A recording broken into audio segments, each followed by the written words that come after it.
8년 전에 중학교 1학년부터 고등학교 3학년까지 이렇게 포함된 중고등부 반으로 시작을 해서 제자교육을 이미 한번 졸업한 반입니다. 근데 그 아이들을 데리고 다시 창세기부터 재교육을 들어가서 지금은 그 아이들이 모두 청년들이 된 청년 1기 제자반 한 반을 맡고 있고요. 그리고 또 다른 한 반은 지금 이제 만 4년째 제자교육을 하고 있는 성인 여성반입니다. 이렇게 두 반을 제자교육하면서 하나님의 일하심을 통한 그 하나님의 살아계심을 직접 체험하게 되었고, 또 우리를 너무도 사랑하신 하나님께서 우리에게 이 생명을 주시기 위해서 지상명령을 명령하셨다는 것을 다시 한번 확신하게 되었습니다.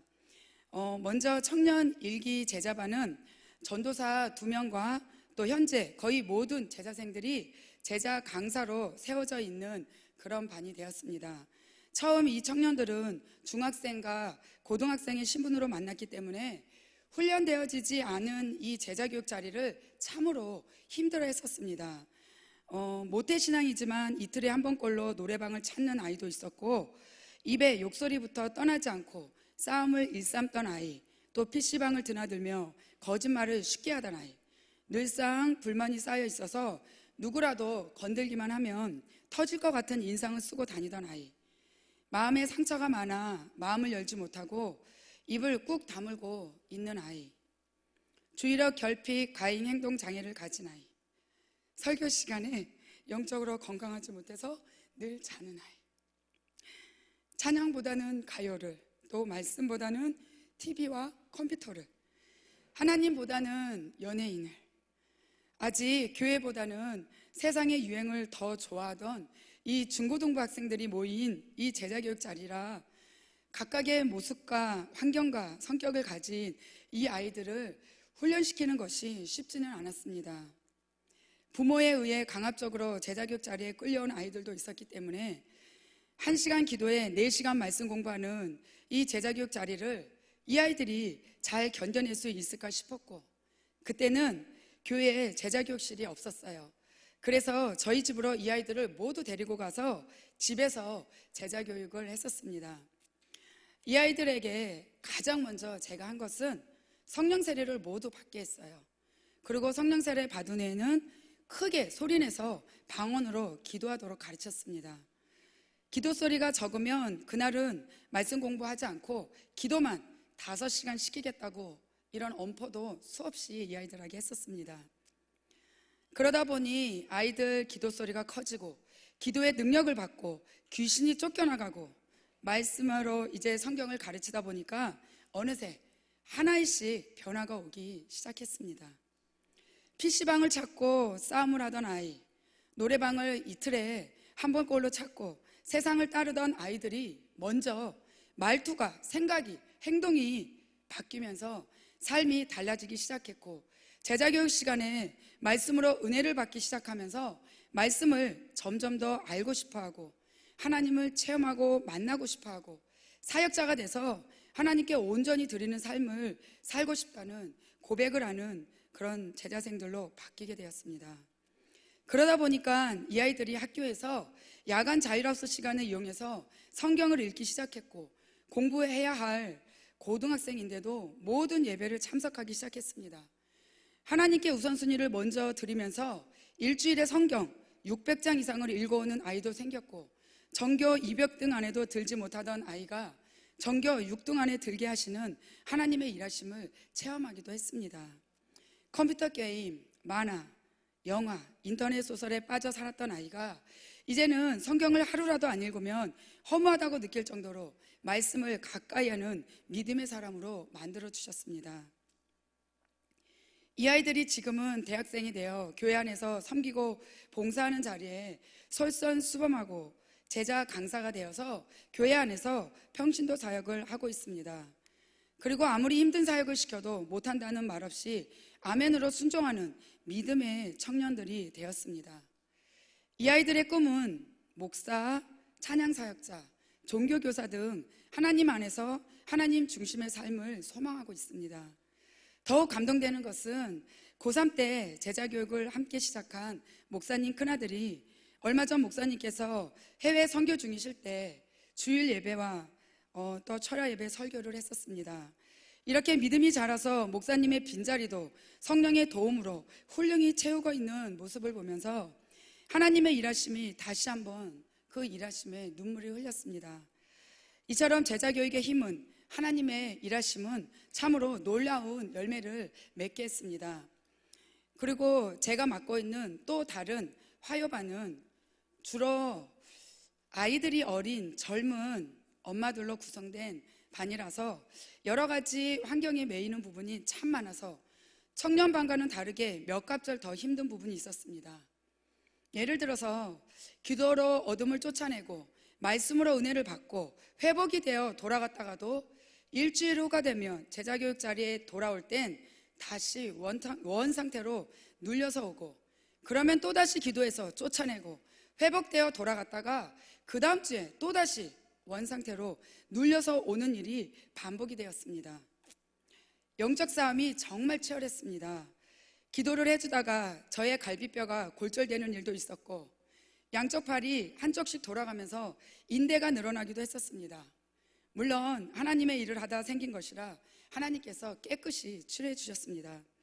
그리고 기도해 주고 나서 혹시라도 다 쫓아내지 못하면 그날 밤은 귀신과 싸우느라 날밤을 새야 했습니다. 그럼에도 불구하고 변화되지 않는 제자생들을 보며 끝이 없을 것 같은 이 싸움에 너무 버거워 도망치고 싶다는 생각도 한 적이 있었습니다. 그런데 제자교육 자리에서 성령 하나님이 일하기 시작했고, 기도와 말씀을 통해 제자교육을 받으면서 치료의 역사가 제자생들한테 일어나기 시작했습니다. 임신성 소양증과 고막염으로 수술을 앞둔 제자생에게 고막의 구멍을 메꾸어 주셨고, 임신성 소양증도 깨끗이 치료해 주셨습니다. 그리고 라식 수술 후유증으로 눈이 빠질 듯이 아파서 고통스러웠던 제자생이 제자교육 시간에 말씀을 듣다가 깨끗이 치유되기도 했습니다. 또 입덧이 심해 첫 아이 때 병원에 8개월 동안 입원해야 했던 제자생이 둘째 아이를 가졌는데, 둘째 아이 역시 입덧이 심해서 3일 동안 물 한 모금 못 마신 상태가 되었는데, 3일 동안 물 한 모금 못 마시고도 들것에 실려서라도 제자교육 자리에 오면 산다는 믿음으로 제자교육 자리에 나와서 입덧을 치료받고 건강한 아이를 출산했습니다. 뿐만 아니라 낮에도 집안에 커튼을 치고 살아야 할 만큼 우울증이 심한 제자생의 우울증도 하나님이 치료해 주셨고, 여러 차례 유산 이후 2차성 불임 진단 판정을 받은 제자생이 이제는 새 아이를 둔 엄마가 되었습니다. 이처럼 제자교육 자리 자체가 하나님이 일하시는 현장의 자리였습니다. 무엇보다도 말씀이 들어가니 이제 삶의 중심이 바뀌기 시작했고, 말씀을 사모하는 열심이 특심이 되어 어느 날 제자교육을 마치고 제자실에서 나오다 보니 저녁 7시가 넘어 교회 사역자들이 문을 잠그고 퇴근한 적도 있을 만큼 말씀 자리가 시간 가는 줄 모르는 은혜의 자리가 되게 하셨습니다. 제자생들의 삶의 중심이 하나님이 되어서 아이를 출산할 때도 제자교육 날짜를 피해서 수술 날짜를 잡고, 병원 치료를 받아야 할 때도 제자교육 날짜를 피해서 치료를 받고, 집안의 모든 행사도 제자교육 날짜를 피해서 하고, 자녀 졸업식이 제자교육 받는 날이랑 겹치니까 제자교육 자리 지키기 위해 자녀 졸업식도 안 간 제자생도 있습니다. 한 제자생은 아이를 낳고 너무도 귀여우고 싶어서 불신 남편한테 분유사러 가는 척하고 시장 바구니를 들고 성전으로 달려오기도 했습니다. 그리고 저희 제자생들은 제자교육 자리에서 배운 말씀을 제자교육 시간에 따로 메모했다가 집에 돌아가서 다시 복습을 하면서 성경책에 옮겨 적는 이런 말씀 사모함이 아주 대단합니다. 뿐만 아니라 휴가철에 제자반 방학을 하려 해도 이제는 제자생들 눈치를 볼 정도가 되었습니다. 그리고 무엇보다도 제자생 간에 서로 동력자가 되어 중보하며 힘들어하는 제자생이 생기면 서로 세워주는 제자생들의 모습이 제 눈에는 참으로 아름답게 보입니다. 하나님의 말씀의 능력이 이토록 엄청남을 알 수 있습니다. 세상의 도리를 따르던 자가 이제는 삶의 우선순위가 하나님이 되어서 무엇을 생각하든 하나님 중심으로 생각을 하고 행합니다. 세상 사람과 다를 바 없었던 자들이 제자 교육을 통해 철저히 하나님의 자녀로 변화되어진 모습을 보며 하나님의 일하심이 참으로 귀하다는 생각이 듭니다. 절대 세상 지식으로는 변화될 수 없는 일이 하나님 말씀 안에서 일어나고 있습니다. 이 제자교육 자리는 사람의 지식이나 좋은 언변으로 가르치는 자리가 아니라 성령님이 스승이 돼서 가르치는 자리입니다. 성령님이 일하시는 자리라 성령의 역사와 일하심이 놀랍도록 나타납니다. 그래서 제자교육을 받으면 영이 열리고 성경 66권 말씀이 열리고 성령의 권능으로 귀신을 쫓아내고 병든 자를 고치는 능력 있는 사람이 됩니다. 제자 강사인 저 또한 변화된 제자생들을 보며 제가 더 큰 은혜를 받습니다. 그래서 제자교육 하러 가는 아침이면 제자생들 만날 생각으로 가슴이 설레고